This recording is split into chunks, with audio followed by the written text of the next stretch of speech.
Hello गधास। तो अब हम देखते हैं कि हमारी रोमन एम्पायर में किस तरीके के सोशल स्ट्रक्चर्स थे। टैसिटस जो एक रोमन हिस्टोरियन थे, उन्होंने अर्ली एम्पायर को 3 ग्रुप्स में बांटा। कौन कौन सी? सीनेटर्स, इक्विटीज़ और स्लेव्स। सीनेटर्स जो हैं वो लीडिंग मेंबर थे इक्विस्ट्रियन क्लास की, मतलब ये जो इक्विटीज़ की क्लास थी उनके लीडिंग मेंबर थे। इक्विटीज़ मतलब हॉर्समैन यानी घुड़सवार। अब इन सीनेटर्स की बहुत इज्जत होती थी। हारो तो हारो, पर इज्जत मत उतारो। और इन सीनेटर्स के बड़े बड़े घर होते थे। हवेली पे। अब इक्विटीज़ तो बता ही दिए कौन होते हैं। इन्हें ना सर्कस और नाटक देखना बड़ा पसंद था।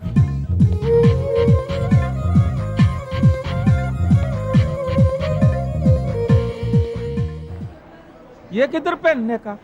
हाँ, चल मेरे को इतना छोटा दिया। अब इटली की डोमिनेंस बहुत ज़्यादा थी। जैसे अर्ली 3rd सेंचुरीज में सीनेटर्स जब 1000 के आसपास थे, तब उनमें आधे तो इटालियन फैमिलीज से ही बिलोंग करते थे। अब लेट एम्पायर यानी 4th सेंचुरी की शुरू की बात है, जब कॉन्स्टेंटीन 1 रूल कर रहे थे, तो ये 2 ग्रुप्स कौन कौन से, इक्विटीज़ और सीनेटर्स मर्ज हो गए। और ये अब जो एरिस्टोक्रेसी बनी, उसमें आधी फैमिलीज ईस्ट से या अफ्रीका से आई थी।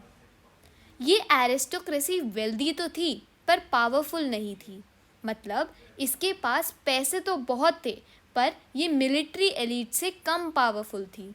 और ये मिलिट्री एलीट्स बिलोंग करते थे नॉन एरिस्टोक्रेटिक बैकग्राउंड से, मतलब एरिस्टोक्रेसी नॉन एरिस्टोक्रेसी से पैसों के मामले में भले ही आगे हो, पर पावर के मामले में पीछे थी। अब फिर नए 2 ग्रुप्स आए, मिडिल क्लास और ह्यूमिलरीज। पहले देखते हैं मिडिल क्लास। मिडिल क्लास में आते थे वो जो ब्यूरोक्रेसी में थे, जो आर्मी में थे, मर्चेंट्स, फार्मर्स और जो सीनेटोरियल हाउस के क्लाइंट्स थे वो। दूसरा हमने पढ़ा ह्यूमिलरीज। ह्यूमिलरीज मतलब लोअर क्लास। इसमें कौन आता था? वो वर्कर्स जो माइनिंग में और इंडस्ट्रीज़ में काम करते हैं, वो वर्कर्स जो लेबर सप्लाई करते हैं, इसके अलावा कारीगर जिन्हें दिहाड़ी वर्कर से ज़्यादा पगार मिलती थी, और कैजुअल लेबर्स मतलब पार्ट टाइम लेबर्स और स्लेव भी ह्यूमिलरीज की श्रेणी में आते थे। अब ओलम्पिडोरस जो एक हिस्टोरियन है, अर्ली 5th सेंचुरी के राइटर भी हैं, इसी के साथ एम्बेसडर भी हैं।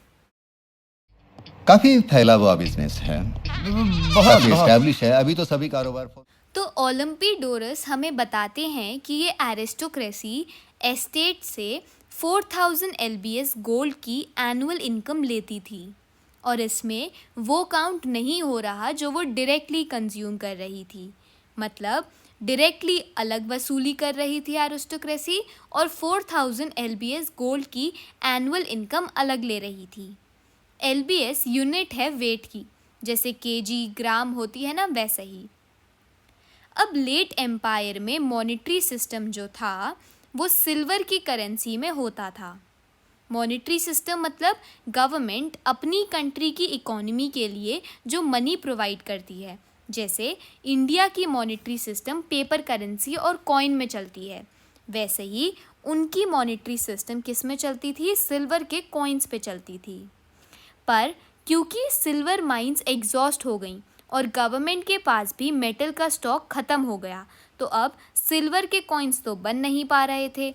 इसीलिए कॉन्स्टेंटाइन ने एक नया मॉनेटरी सिस्टम ढूंढा, जिसमें अब सिल्वर नहीं गोल्ड है, मतलब अब उनका मॉनेटरी सिस्टम गोल्ड करेंसी पे बेस्ड था।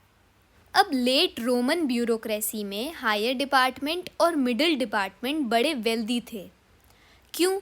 क्योंकि इन्हें सैलरी मिलती थी गोल्ड में, और फिर ये इन्वेस्ट करते थे एसेट्स खरीदने में, जैसे कहीं पर ज़मीन खरीद ली। सूरत में मेरे पति के पास कितनी प्रॉपर्टी है, अंदाजा भी है तुम्हें? अरे तो हमने भी ग्रेटर नोएडा में दुकान बुक करा रखी है 25 गज की। अरे रसीद भी है हमारे पास। जुडिशियल सिस्टम में और मिलिट्री सप्लाईज के एडमिनिस्ट्रेशन में करप्शन बढ़ा था, मतलब भ्रष्टाचार फैला हुआ था। जो हायर ब्यूरोक्रेसी थी वो ब्लैकमेल करती थी यानी धमकी देती थी, और जो प्रोविंशियल गवर्नर्स थे वो बहुत लालची थे। पॉलिटिक्स से गटर है बोलकर सब लोग भाग जाते हैं, लेकिन कोई भी इस गटर में उतरकर उसे साफ करने को तैयार नहीं है। चलो आज का होमवर्क, बताओ ये किस मूवी का डायलॉग है। कुछ लॉज बनाए गए इस भ्रष्टाचार, धमकी देना और लालच को ख़त्म करने के लिए, और हाईली एजुकेटेड लोगों के ग्रुप के मेंबर्स और कुछ हिस्टोरियंस ने इसके खिलाफ आवाज़ उठाई, इसकी निंदा की। अब एम्परर्स फ्री नहीं थे, ऐसा नहीं था कि उनके मन में जो आया वो करेंगे, ना ना, कुछ लॉज थे जो सिविल राइट्स को प्रोटेक्ट करते थे, जिसकी वजह से बाद में 4th सेंचुरी में कुछ पावरफुल बिशप्स सामना कर पाए उन शक्तिशाली राजाओं का जो बड़े ही कठोर थे। जैसे एक बिशप थे एम्ब्रोस।